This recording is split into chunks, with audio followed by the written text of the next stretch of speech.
Okay.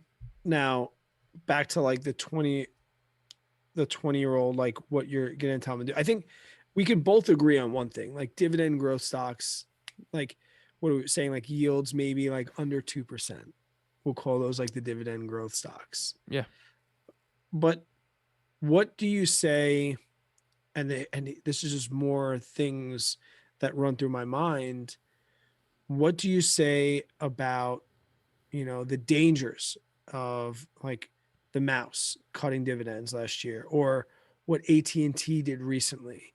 Yep. These people that have been depending on, and I mean, maybe this is the balance that we're looking for. Maybe you can't depend just on growth and just on dividends. Maybe it is that balance, because I know 100 people that were heavily invested in AT&T, and I don't know if there's one of them that it did it for more reasons than the fact that they paid a 7% dividend. And now the fact that they're not paying that dividend anymore, They sold out AT&T a company. is pretty much useless to them. Yeah, I would agree with that 100%. I mean, when you got a company that's pretty reliable, like AT&T, and T, and they're still paying an 8% yield, yeah, I mean, dude, that's why is that not? That's pretty attractive. But what I was gonna say too, before you even brought up AT&T, when it comes to like cutting dividends and whatnot, this is why it's so important to look at the overall. And Brad, you'll agree with me on this 100%.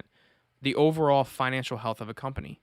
Right. And that's kind of the things I was talking about in my previous video, is like looking at, the net debt to capital, the net debt over, to EBITDA, like little things like that. There's different scenarios you can look at. The current ratio, like looking at total current assets versus total current liabilities. What that shows you is how that company can perform on a short-term basis.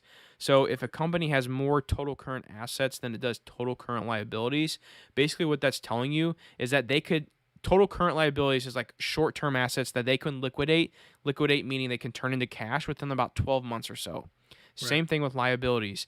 Total current liabilities are liabilities that could be called upon within the next 12 months or so. They're short term.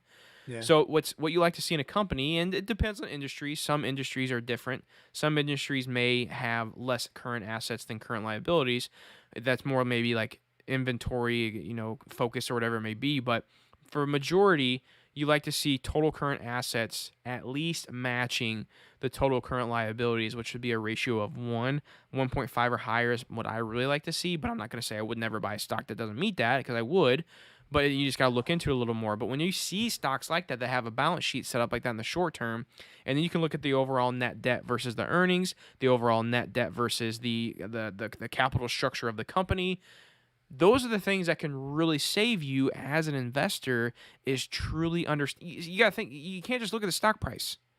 That doesn't tell you anything. If Yeah. anything, I wish people could not see stock prices and have to evaluate the company and say, this is what I'm willing to pay for it. Let's see if my order gets executed.